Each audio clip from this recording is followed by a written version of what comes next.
अच्छा जी, बिस्मिल्लाहिर्रहमानिर्रहीम, अस्सलाम वालेकुम। डियर स्टूडेंट्स, कैसे हैं आप? ठीक हैं, खैरियत से हैं? अच्छा स्टूडेंट, बीएसएन फिफ्थ सेमेस्टर पीट हेल्थ नर्सिंग का जो हमने पास्ट पेपर शुरू किया हुआ था, जिसका थर्ड पार्ट ये है और आज इंशाल्लाह हम इसको कंप्लीट करेंगे। तो स्टूडेंट्स, 46 नंबर एमसीक्यूज, इससे हमने कंटिन्यू करना है। A nurse take the weight of 12 month old child who is brought by the mother for checkup. एक मदर है, उसने अपने बेबी को चेकअप के लिए लाया है। 12 मंथ उसकी एज है, ठीक है। If the child weight is 6 ABS, मतलब कि 6 पाउंड उसका वेट था बर्थ के टाइम पे। अब उसका जो वेट होगा वो नर्स क्या एक्सपेक्ट करेगी 12 मंथ पे, अगर वो ओल्ड है अभी तो चेकअप के लिए आया हुआ है। तो स्टूडेंट याद रखिए, जब भी 6 मंथ के इंटरवल से बेबी का वेट मल्टीप्लाई होता है, मिसाल के तौर पे बेबी का अगर वेट 6 IBS था, यानी 6 पाउंड था अगर बर्थ टाइम पे, तो 6 मंथ पे इसका वेट डबल हो जाएगा, यानी कि ये पहुंच जाएगा 12 IBS पे। 1 ईयर पे फिर अगेन जब 6 मंथ गुजरेंगे, 6 मंथ्स के बाद, तो फिर ये ट्रिपल हो जाएगा इसका वेट। तो यानी कि अगर 6 इसका बर्थ टाइम पे था, तो अभी इसका 18 IBS इसका वेट होगा, ठीक है। तो नेक्स्ट हमारे पास 47 MCQs। Patient present to the, क्या लिखा हुआ है, unit with complain of headache and nuchal rigidity during the examination. It is noted for the flexion of the patient neck cause flexion of the hip and knee, the finding known as. Students क्या कह रहे हैं, देखो, कह रहा है कि एक पेशेंट है जो कि वार्ड के अंदर आया हुआ है और आप उसको एग्जामिन करते हो, तो जब वो नेक की फ्लेक्शन करता है ऐसे नीचे की तरफ, तो उसकी जो हिप है और उसकी जो नी है, ये दोनों ऑटोमेटिकली हिप फ्लेक्शन करने लग जाते हैं। तो इसका क्या मतलब है, ये कौन सा साइन है? कर्निंग साइन है, चोवोस्टिक साइन है, ब्रुड्जिन्की साइन है, या हमारे पास ट्रोजर साइन है? स्टूडेंट्स, कर्निंग साइन और ब्रुड्जिन्की साइन दोनों सिमिलर हैं। इसके अंदर डिफरेंस क्या है? दोनों मेनिंजाइटिस के लिए यूज किए जाते हैं। कर्निंग साइन में क्या होगा कि जब आप पेशेंट को नेक फ्लेक्स करवाओगे, एक तो नेचुरल रिजिडिटी होगी, यानी कि ये नेक जो है इसके अंदर रिजिडिटी होगी, सख्त होगी। जब वो नीचे करेगा, नेक को फ्लेक्शन करेगा, उसको पेन होगा।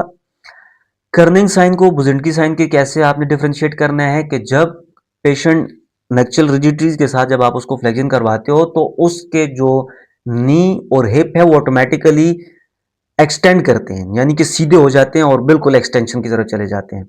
उसको हम कहेंगे कर्निंग साइन है।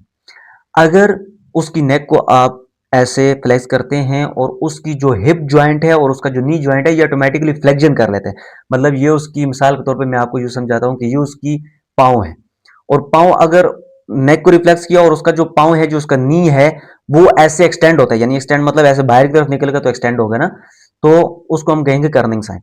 अगर उसकी नेक को आपने फ्लेक्स किया और उसको जो साइन है नी के अंदर, वो फ्लेक्जन के साइन है, यानी ऐसे बेंड हुआ उसका घुटना, इसका मतलब ये हमारे पास ब्रुडुन्स्की साइन है, और ये हमारे पास ऑप्शन नंबर करेक्ट है। और दूसरा हमारे पास जो चोस्टिक साइन और ट्रोजर साइन होते हैं, ये दोनों कैल्शियम हाइपोकैल्सीमिया के लिए यूज होते हैं। इसके अंदर हम क्या करते हैं कि जो चोस्टिक साइन होता है उसमें हम यहाँ पे जो फेशियल नर्व होती है, जो कि इन रफ्ता ईयर से गुजर रही होती है, और इसको यहाँ पे आप टैप करते हो तो पेशेंट का जो लिप और ये जो साइड ऑफ द चीक्स होती हैं, ये ऑटोमेटिकली ऊपर की तरफ पुल करती हैं। तो हम समझ सकते हैं कि इस पेशेंट को हाइपोग्लाइसीमिया है। फिर इसके अलावा जो ट्रोजोसाइन है, उसके अंदर हम क्या करते हैं कि पेशेंट को बीपी कफ बांधते हैं, प्रेशर देते हैं, तो पेशेंट के जो ऐसे हाथ है ना, वो ऑटोमेटिकली अंदर की तरफ ऐसे रोटेट करने लग जाएगा।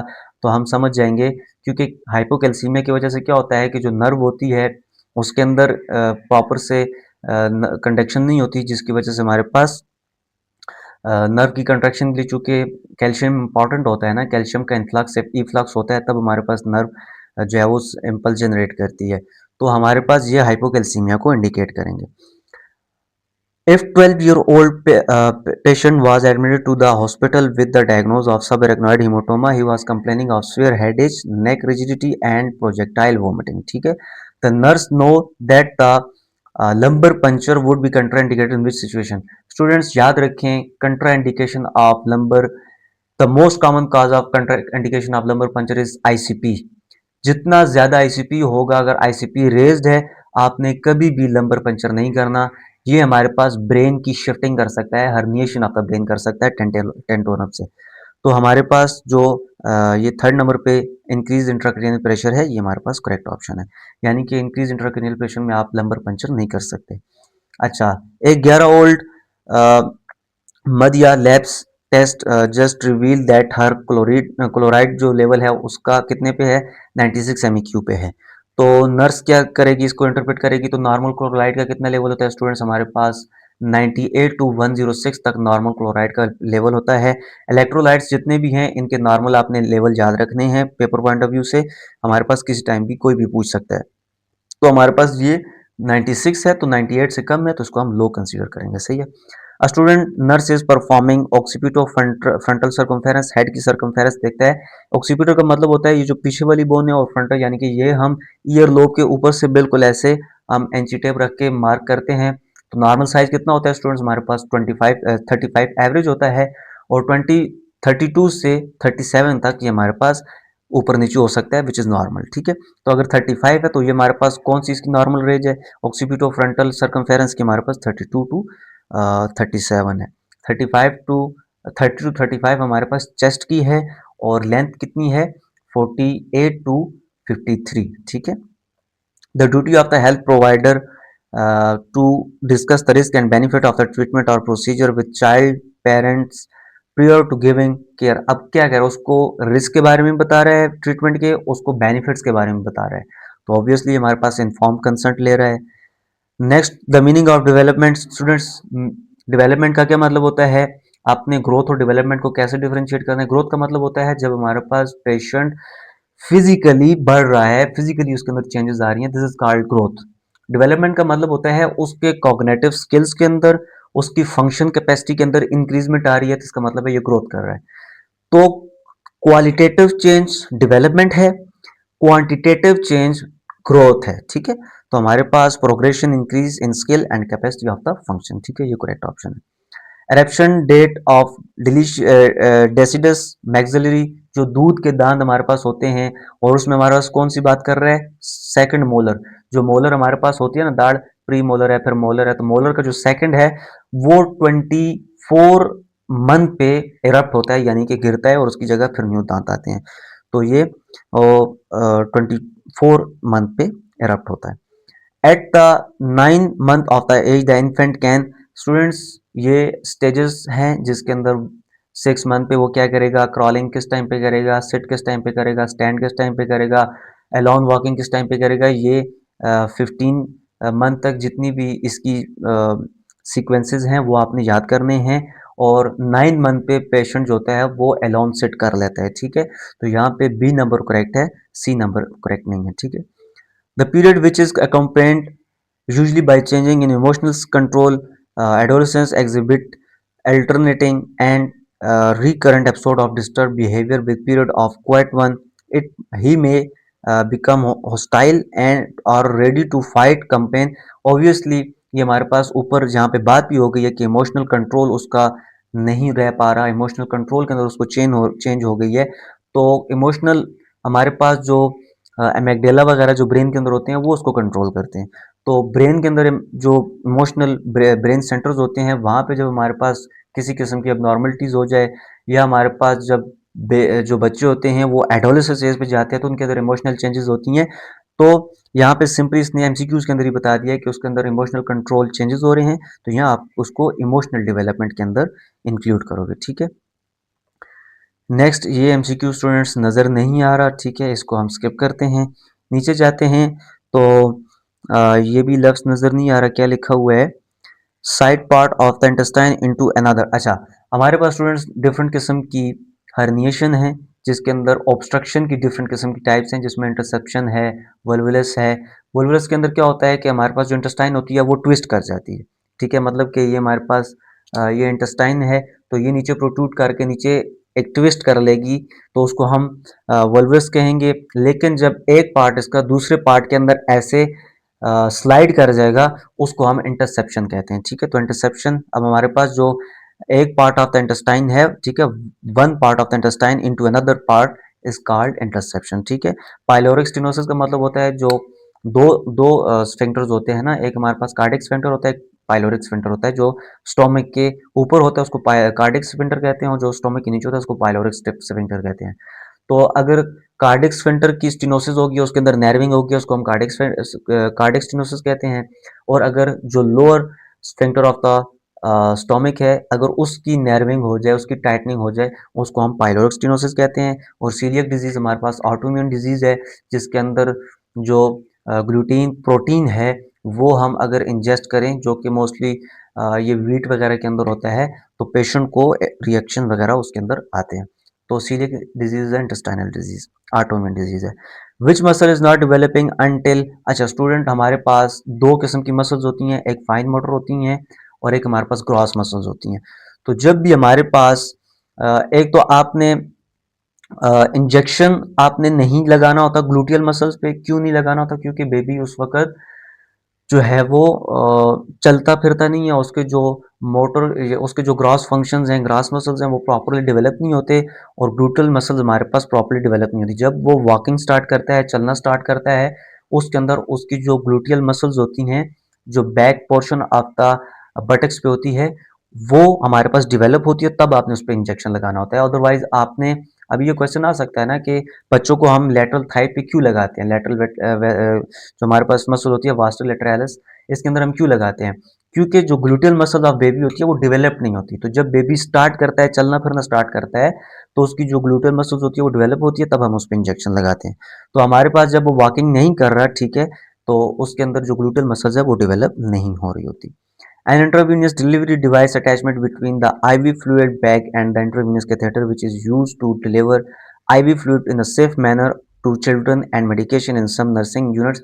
तो कह रहा है कि एक बैग है हमारे पास आईवी फ्लूइड का, लाइक कोई मेडिकेशन बैग है, उसको जब आईवी के साथ हम कनेक्ट करते हैं, तो दरमियान में एक ऐसा कौन सा डिवाइस होती है जो हमारे पास लगी होती है और सेफली उसको, उस फ्लूइड को जो है वो आईवी की साइड पे डिलीवर करती है। तो उसके अंदर हमारे पास बिरिट्रोल है, जिसको हम चैम्बर कहते हैं, ठीक है। आपने अगर पीड्स के अंदर देखा हो, तो हमारे पास जिसके अंदर 60 ड्रॉप पर मिनट, सॉरी 60 ड्रॉप पर एमएल जो है वो निकलते हैं। तो ये हमारे पास डिवाइस है जो कि सेफली आईवी बैग इसके ऊपर लगता है, मिसाल के तौर पे ये बिट्रोल है, इसके ऊपर हमने आईवी बैग लगा दिया है, ठीक है। जो भी हमारे पास मेडिकेशन बैग है, कोई भी प्लेडिक्स है, कुछ भी है, नॉर्मल लाइन है, कुछ भी है, तो हमने ऊपर लगा दिया। तो अब वो उसको मेजर करते करते नीचे से हम उसको भर देते हैं, ऊपर से हम स्टॉप कर देते हैं। तो जितनी भी हमने कंट्रोल्ड वे में जितना भी फ्लूइड देना होता है बच्चे को या पेशेंट को, तो वो जो है वो उसके अकॉर्डिंग उसको डिलीवर करती है।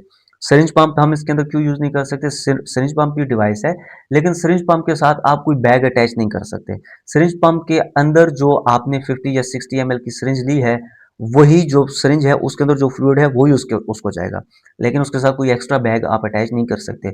जब वो फ्लूइड खत्म होगा, तो आपने अलग से दोबारा सिरिंज भरनी है और वो आपने ट्रांसफ्यूज करनी है। जबकि जो बिट्रोल है उसके ऊपर आप आईवी बैग लगा सकते हैं, और जैसे ही बिट्रोल के अंदर खत्म हो जाती है मेडिकेशन, तो आप दोबारा से उसके अंदर इंस्टॉल कर सकते हैं। Calibrated dropper as US Pharmacopoeia official medicinal dropper held vertically delivery। Calibrated dropper क्या होता है स्टूडेंट्स? हमारे पास जो एक, अगर आपने लैब के अंदर देखा हो, तो जब हम बायोकेमिस्ट्री की आपने लैब देखी हो या फार्मेसी की लैब देखी हो, जिसके अंदर हम मेडिकेशन प्रिपरेशन करते हैं, या हम कोई भी जो है वो प्रोसीजर कर रहे होते हैं, तो हम एक कैलिब्रेटेड ड्रॉपर होता है जिसको हम ऐसे पकड़ते हैं, उसके पीछे रबड़ लगी होती है, तो ऐसे बल्ब सा होता है, तो उसको हम दबाते हैं और डिप करते हैं सोल्यूशन के अंदर, और जब ओपन करते हैं तो जो फ्लूइड होता है उसके ऊपर चढ़ जाता है। तो फिर हम उसको उठाकर दूसरी जिस बर्तन के अंदर या जिस भी मतलब टेस्ट ट्यूब के अंदर हमने डालना हो, तो हम उसको प्रेशर देते हैं, तो वो फ्लूइड नीचे चला जाता है, उसको हम कहते हैं कैलिब्रेटेड ड्रॉपर, ठीक है। तो उसके अंदर कितने जीटीटी पर एमएल होते हैं स्टूडेंट्स? 20 जीटीटी पर एमएल कैलिब्रेटेड ड्रॉपर के अंदर होते हैं। जो नॉर्मल आईवी सेट होता है उसके अंदर 15 टू 16 जीटीटी पर एमएल होते हैं। ब्लड चैम्बर के अंदर 10 एमएल, 10 ड्रॉपलेट यानी कि 10 ड्रॉप या 10 जीटीटी पर एमएल होते हैं।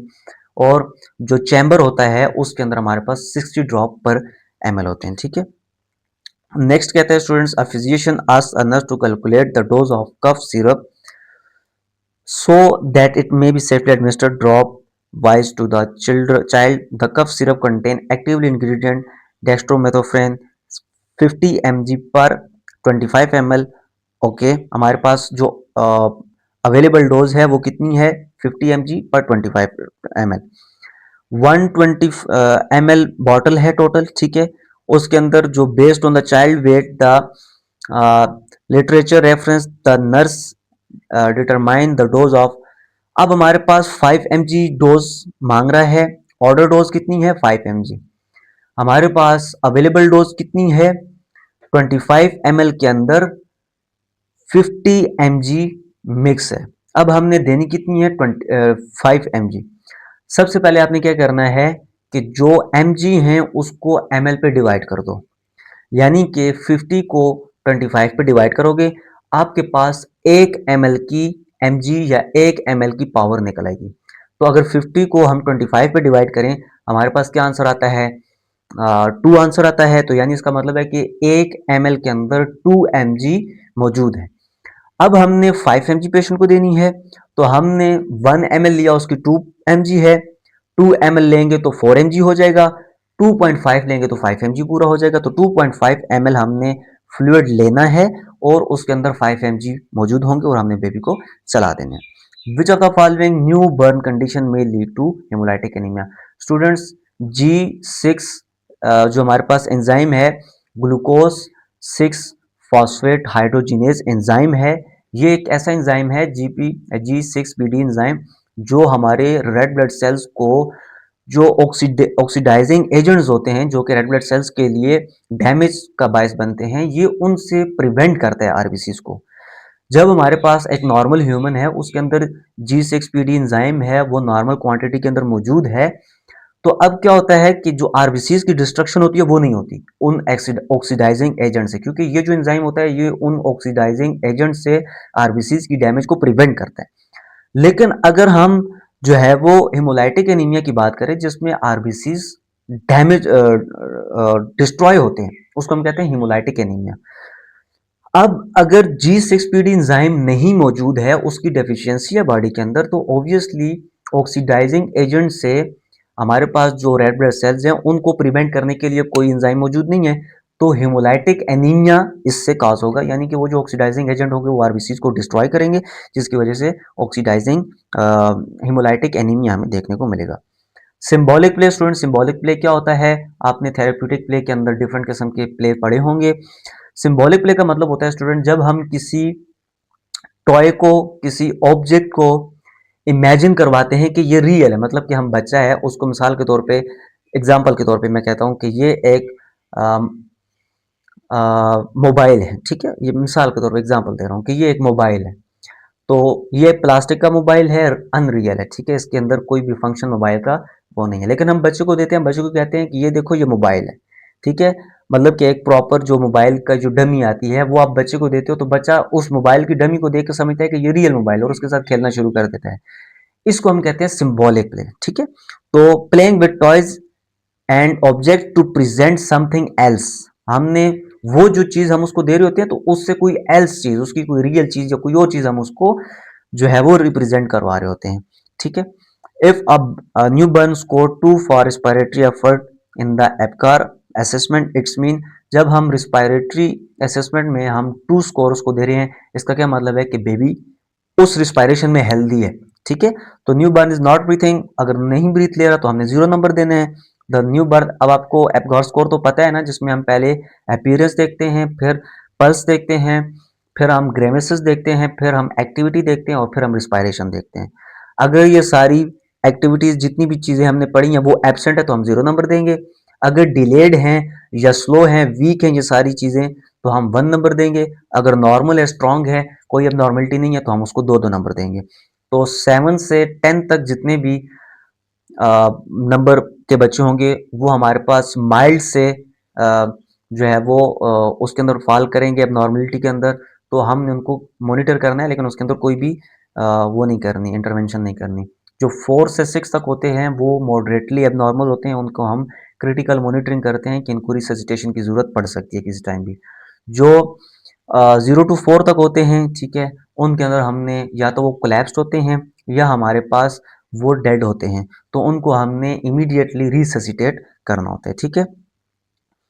अच्छा, नेक्स्ट हमारे पास जो है वो ओके, तो अगर हमने रिस्पायरेटरी एफर्ट्स वो जो है वो उसमें उसको हमने 2 नंबर हमने दे दिए, रिस्पायरेशन में हमने उसको 2 नंबर दे रहे हो, तो उसका मतलब है कि वो अच्छी तरह क्राई कर रहा है, अच्छी तरह जो है वो ब्रीथिंग ले रहा है, तो हम हमारे पास जो है वो 4th नंबर ऑप्शन करेक्ट है, 3 नंबर करेक्ट नहीं है।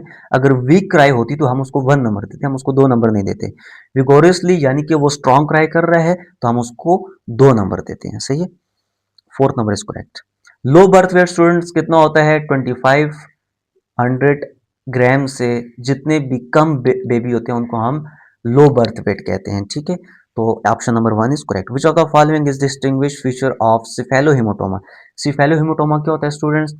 सिफेलोहिमोटोमा हमारे पास जो हमारी ये स्कल बोन है, इसके नीचे पेरियोस्ट्रियम लेयर है जो बोन के साथ अटैच होती है, और उसके नीचे हमारे पास ब्रेन की लेयर्स आ जाती हैं, मेनिंजेस। अब अगर किसी हीमोटोमा या हमारे पास जो हमारे पास माइनर कैपिलरीज उसके ऊपर होती हैं वो डैमेज होती हैं, वहां से हीमोटोमा निकलता है, या कोई सीएसएफ की एक्सेसिव प्रोडक्शन हो जाती है, वो ऊपर जाती है, तो सिफेलो हीमोटोमा काज कर देती है। अब सिफेलो हीमोटोमा की स्टूडेंट्स हमारे पास जो खासियत है, जो करेक्टरिस्टिक है, वो ये है कि वो सुचर्स को क्रॉस नहीं करती। ये जो हमारे पास सुचर्स होते हैं ना, जो बोन्स को आपस में जोड़ते हैं, ठीक है, ये उसको क्रॉस नहीं करती। और हमारे पास ये जो सिफेलोहीमोटोमा होता है, ये एक बोन तक लिमिटेड रहता है। मतलब अगर हमारे पास टेम्पोरल बोन के नीचे सिफेलोहीमोटोमा है, तो ये इसी के नीचे रहेगा, दूसरी तरफ ये लीड नहीं करेगा, क्योंकि ये जो सुचर्स होते हैं ये इसको एक जगह पे मेंटेन करवा के रखते हैं। सो हमारे पास सिफेलोहीमोटोमा के बारे में पूछ रहे हैं कि कौन से ऐसे फीचर्स हैं जो इसको डिस्टिंग्विश करते हैं। तो 4th नंबर पे जो हमारा है, जो स्पेसिफिक क्रेनियल बोन होती है, मतलब जो एक स्पेसिफिक क्रेनियल बोन होती है, ये उसी के अंडर रहता है, ये आगे पीछे नहीं जाता, ठीक है, और ना ये स्विचर्स को क्रॉस करता है। The primary cause of RDS, surfactant का ना होना हमारे पास the primary cause of the RDS. Obstruction भी हो सकती है लेकिन वो सेकेंडरी कॉज है, लेकिन प्राइमरी कॉज हमारे पास क्या है कि हमारे पास सरफेक्टेंट मौजूद नहीं होता। सरफेक्टेंट मौजूद ना होने की वजह से जो एल्विलाइज होते हैं वो कोलैप्स कर जाते हैं। जब वो कोलैप्स करते हैं तो हमारे पास आरडीएस हो जाता है, ठीक है। मेकोनियम एस्पायरेशन सिंड्रोम, जब भी मेकोनियम एस्पायरेशन सिंड्रोम होगा, यानी कि जो मेकोनियम जो फर्स्ट टूल है वो बेबी ने पास कर दिया और उसको एस्पायरेट कर दिया प्लेसेंटा के अंदर, तो अब वो लंग इन्फेक्शन के भी ससेप्टेबल होगा, लेकिन उससे पहले वो एआरडीएस के अंदर जाएगा, ठीक है, आरडीएस के अंदर, रिस्पायरेटरी डिस्ट्रेस सिंड्रोम के अंदर जाएगा। उसकी ऑक्सीजनेशन प्रॉपर नहीं होगी, ठीक है, और उसकी सिचुएशन ड्रॉप होगी, तो रिस्पायरेटरी डिस्ट्रेस के अंदर पेशेंट जाएगा। The primary treatment for neonatal sepsis, obviously empiric therapy हम स्टार्ट करते हैं। पहले हम कल्चर ले लेते हैं, ब्लड सैंपल ले लेते हैं और उसको हम कल्चर के लिए भेज देते हैं।